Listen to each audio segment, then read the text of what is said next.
도록 그렇게 하겠습니다. 여러분요, 위험부담을 한번 보시면 위험부담은 먼저요, 양이 아주 적어요. 그런데 항상 사례형 문제로만 나와요. 위험부담은 뭐냐면 말 자체가 위험 그래가지고 그렇죠? 언덕에서 낭떠러지에 있어요. 떨어질 때 거기서 같이 떨어지는가 그게 아니고요. 이 값을 뭐란다? 값을 매도인이라고 그래요. 여기서 을을 뭐란다? 매수인이라고 그래요. 이런 매도인을 채무자라고 그래요? 채권자라고 그래요? 이게 중요해. 매도인을 뭐라 한다? 그러면 매도인은 물건을 중심으로 해. 그 채무자라고 하고 매수인을 채권자라고 하는 거예요. 이걸 모르면 지금부터 위험부담이라는 것을 공부할 수가 없어요. 알겠죠? 그래서 물건을 중심으로 하기 때문에 매도인을 채무자, 매수인을 채권자라고 한다 이 말이죠. 가박을 하고 2월 1일 이렇게 됐죠.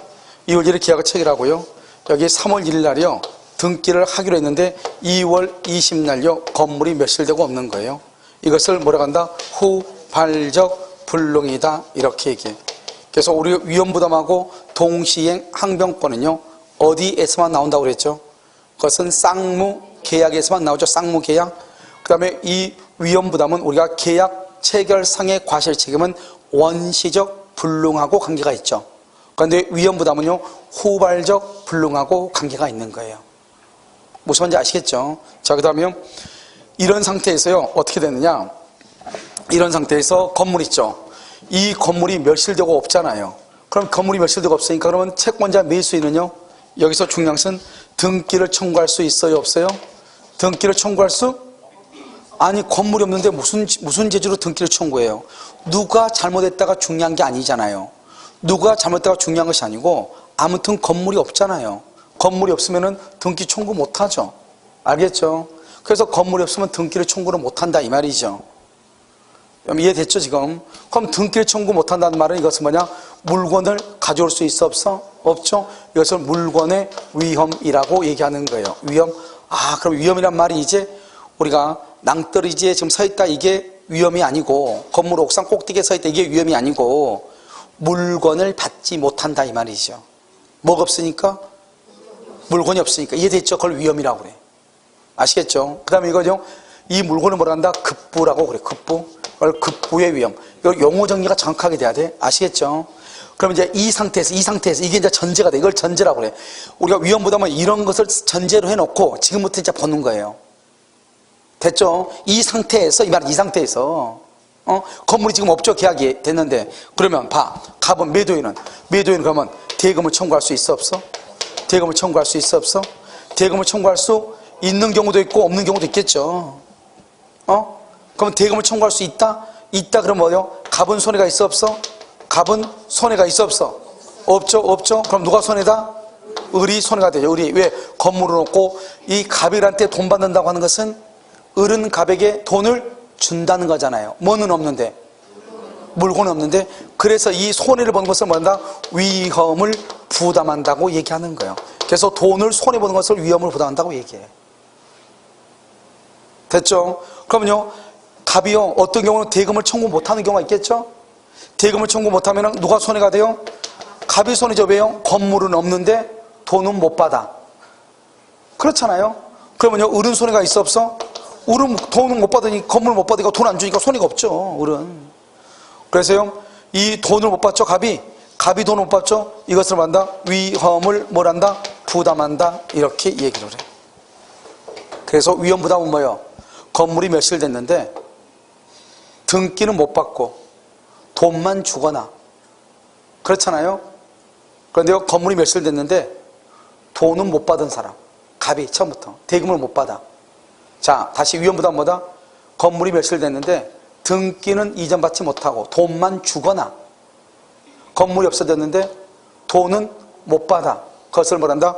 위험을 부담한다 그래. 그러면 을이 지금 위험을 부담하죠? 을이 누구죠? 채권자죠? 그것을 채권자 위험 부담. 알겠죠? 여기는요 뭐다? 갑이 누구죠? 채무자죠?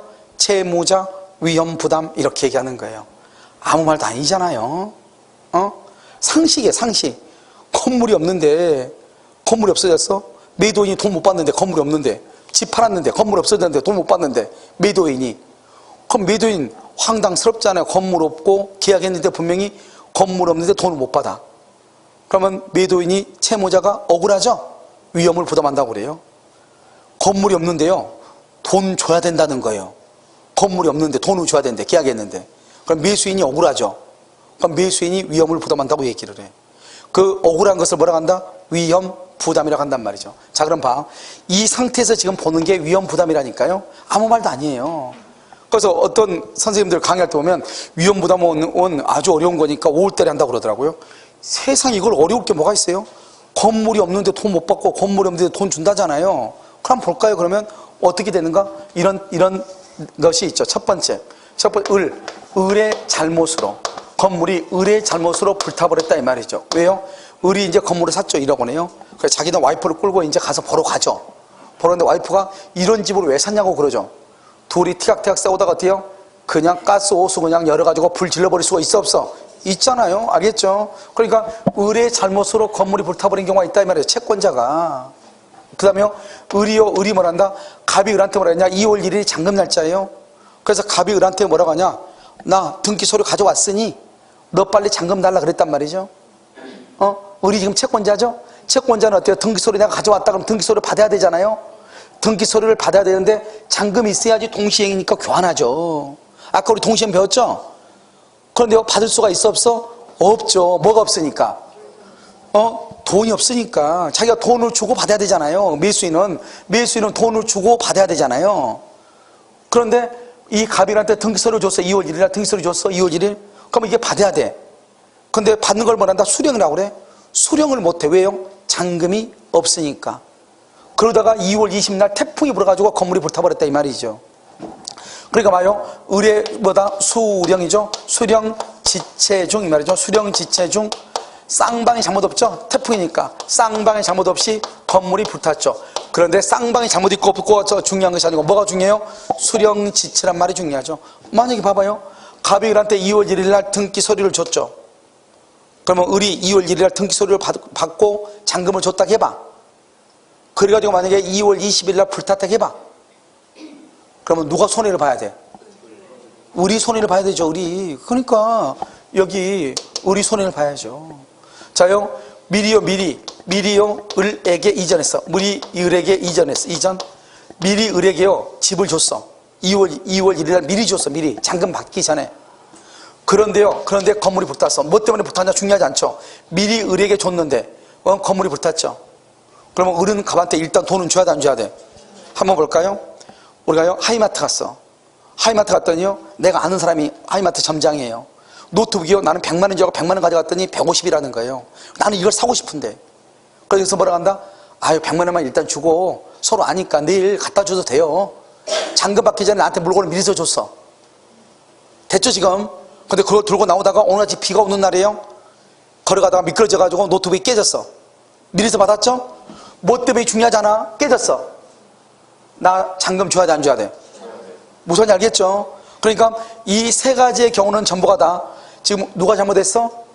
그렇죠. 그러니까 갑은 을에게 대금을 말 수 있다. 청구할 수 있다.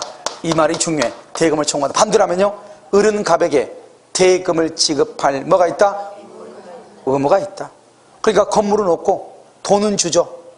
건물은 없고 돈은 줘. 그걸 뭐라고 그래? 위험 부담. 누가 지금 손해가 됐어? 을이 누구라고 그래?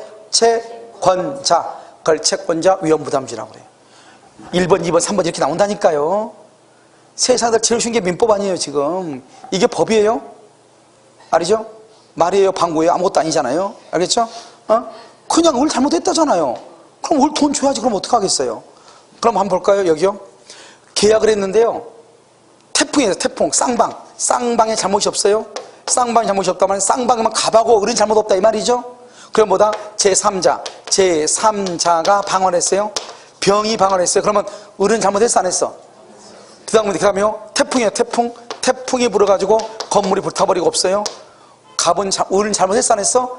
그러니까 갑은 을에게 대금을 청구할 수가 있어요 없어요? 대금을 청구를 못하죠? 그러면 갑은 어떻게 돼요? 건물은 없고 돈만 못 받네? 돈을 못 받네? 그걸 뭐라 한다? 돈을 못 받죠? 그것을 뭐라 한다? 대가의 위험이라고 그래. 돈을 못 받을 불이익이 있다. 아까 우리 물건을 뭐라고 그랬어? 물건을 급부죠? 돈을 뭐라고 그래? 돈을 반대급부라고 얘기하는 거예요. 반대급부의 위험이다. 이렇게 얘기해. 알겠죠? 그러면 갑은 누구한테 돈을 받아야 돼? 만약에 제3자가 방어했다 그러면 누구한테 돈을 받아야 돼? 갑은 제3자 병에게 뭐를 청구한다? 손해배상을 받아야 되겠죠. 제3자 병에게 손해배상, 제3자 병에게. 알겠죠? 병에게 손해배상을 하죠. 그런데 만약에 갑은 을한테 돈을 못 받죠. 만약에 을이 갑한테 계약금 준 게 있어요. 계약금. 그러면 돌려줘야 돼? 안 돌려야 돼? 돌려줘야 되죠. 돈을 못 받는다고 했으니까. 알겠죠? 이것을 채무자 위험부담주의. 그걸 뭐란다? 대가의 위험, 반대급부의 위험, 이렇게 얘기한다니까요. 이게 어려워요? 이걸 어렵다고 생각하는 사람은 용서가 안 되는 사람이죠. 알겠죠? 그 다음에요, 마지막으로요. 마지막으로 뭐냐면, 후발적으로요, 계약 체결 후요, 계약 체결 후, 누가요? 채무자가요, 채무자 갑이죠? 채무자의 잘못으로 건물이 멸실되고 없어. 계약 체결 후, 채무자 잘못으로. 알겠죠? 채무자 잘못. 이걸 뭐라고 얘기해요? 계약 체결 후 채무자가 잘못해. 이 말을 채무불행이라고 한다고. 민법 총칙을 강의할 때 105번 얘기했어. 채무불행 중요하다고. 가서 오늘 가세요. 강의 한번 들어가서 봐. 이게 중요하다고 별을 이렇게 했을 거예요. 왜? 앞으로 우리가 채무불행이라는 말이 너무너무 중요하거든요. 채권법을 공부하려면 채무불행, 아까 우리 동시이행일 때도 채무불행이 나왔죠. 좀 있으면 이제 해제권 할 때 또 채무불행 또 나와. 알겠죠? 그러니까 채무불행은 뭐다? 3단계를 거쳐야 돼. 계약 체결 전 그러면 안 돼. 원칙이니까. 계약 체결 후 누가 잘못해야 돼? 채무자가 잘못해. 채권자가 잘못한 것을 위험부담. 채권자가 잘못하면 시험에 뭐라고 나오냐? 갑의 건물을 을한테 팔았는데 을의 잘못으로 그래. 을의 잘못으로. 그러면 됐다 뭐라고 나오냐? 밑에 1번 채무불행을 이유로 계약을 해지할 수 있다. OX. 을의 잘못하면 채무불행이 아니라니까. 을이 잘못하면 채권자죠. 그것을 뭐라고 한다? 위험부담으로서 돈 달라고 하면 된다니까. 알겠죠? 채무불행이 있어야 계약을 해제하고 원상회복을 청구하고 손해배상을 청구할 수 있다니까. 알겠죠? 계약을 해제하고 원상회복을 청구하고 손해배상을 청구할 수 있다니까요. 계약을 해제하고 원상회복을 청구하고 손해배상을 청구할 수 있다니까요. 동포 여러분 무슨 말인지 알겠죠? 그래서 이것을 얘기해. 그래서 채무불행은 뭐다고? 후발적으로 채무자를 매도인이라고 그래? 매수인이라고 그래? 매도인. 후발적으로 채무자가 잘못해야 돼. 그걸 뭐라고 한다? 채무불행이 있으면 계약을 뭐 한다? 해제하고 원상회복을 하고. 원상회복은 뭐냐? 받았던 거 다 돌려줘야 돼. 그 다음에 손해가 있으면 손해배상을 청구해. 자, 채무불행이 있다? 그러면 해제하고 원상회복을 청구하고 손해배상을 청구한다. 다시 채무불행이 있다? 계약을 해제하고 원상회복을 청구하고 손해배상을 청구할 수 있다. 알겠죠? 이 5가지. 그래서 위험부담은요 1번, 2번, 3번, 4번, 5번이에요. 알겠죠? 그러니까 위험부담은 요약할 게 없어요. 왜? 강의도 10분, 15분밖에 안 하니까. 요약하면은 1분 2초에 끝나버려. 알겠죠? 자, 그래서 지금 바로 그냥 요약까지 한꺼번에. 요약까지. 알겠죠? 자, 지금부터 우리가 위험부담은 항상 전제가 돼 있어. 그 위험부담의 전제라고 하는 것은 뭐냐? 일단 계약을 체결하고 난 후에 건물이 멸실됐다 이 말이죠. 멸실이 됐는데 이 상태에서 멸실됐다고 봐. 멸실됐는데 채권자는 등기를 청구를 못하죠. 그걸 물권의 위험이라고 그래. 그걸 급부의 위험이라고 그래. 그런데 과연 채무자는 채권자한테 대금을 청구할 수 있는가 없는가? 대금을 청구할 수 있다? 그러면 갑은 손해가 없죠? 그런데 을은요, 건물이 없는 상태에서 대금을 줘야 되겠죠? 을이 잘못이죠? 을이 손해죠? 을은 누구다? 채권자. 채권자 위험 부담주의.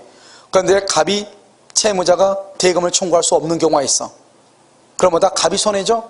채무자 위험 부담주의 이렇게 얘기해. 그래서 우리가 위험 부담이라는 것은 전제가 계약 체결하고 난 후에 건물이 멸실됐다.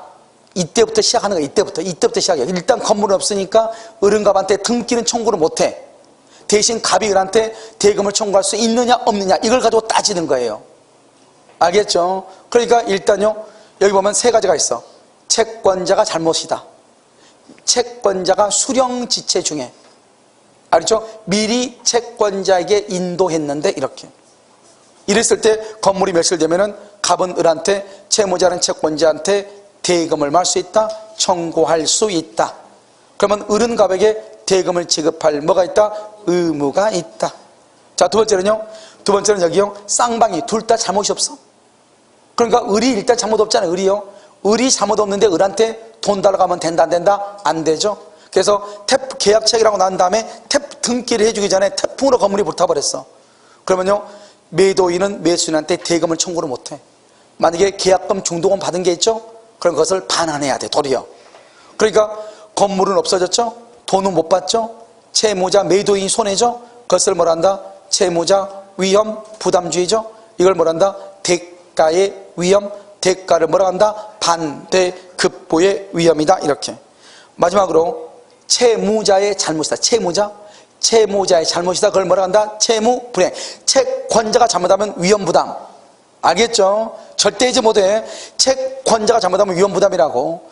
채무자가 잘못한 것을 채무불이행, 매도인이 잘못한 것을 채무불이행.